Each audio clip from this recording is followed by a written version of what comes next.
With the fall vibes in the air and the fire pits going and the cozy sweaters, I decided it's time for some warm apple crisp cinnamon buns.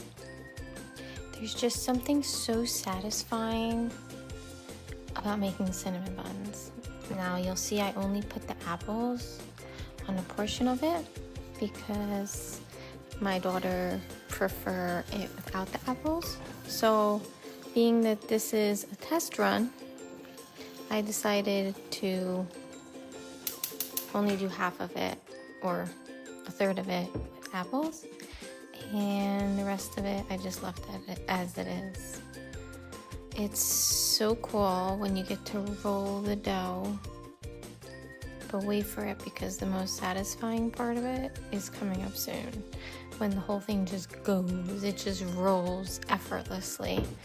This part is a little bit more tedious, takes a little bit more patience, but here it comes. Here's the effortless part where you just roll, and it just goes. It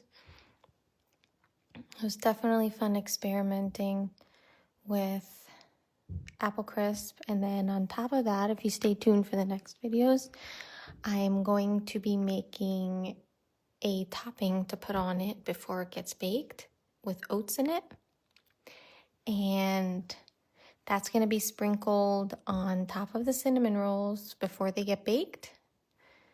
And then once they cool down from the oven, that's when I'm going to put the cream cheese frosting. And I tried the cream cheese frosting. I already made a sample and it is out of this world. The only thing I would do different from what I did last time is make it a little bit thicker so it's more of a paste as opposed to a glaze. I think that'll be the only constructive criticism I'd give myself on that, but the flavor was perfect. Next, I'm learning on different sizes to make the cinnamon buns. So I don't want to make them too small, but I don't want to make them too tall either. So I kind of went with like 1.5 inches-ish, eyeballing it. And if you'll wait and see into the next video, I haven't gotten my new pans in the mail yet to bake these cinnamon rolls, and they're really cool pans, by the way. They're like gold exterior and they're little single individual pans, but I actually had an idea to make a few small ones, a few mini ones, and put it in there so it would be like one apple crisp cinnamon roll cake kind of sort of, but then you could pull them apart into rolls.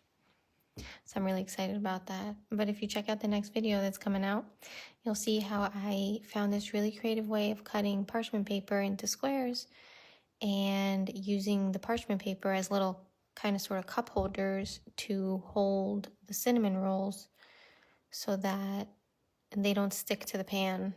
And then I stuffed them in cupcake holders for individuals.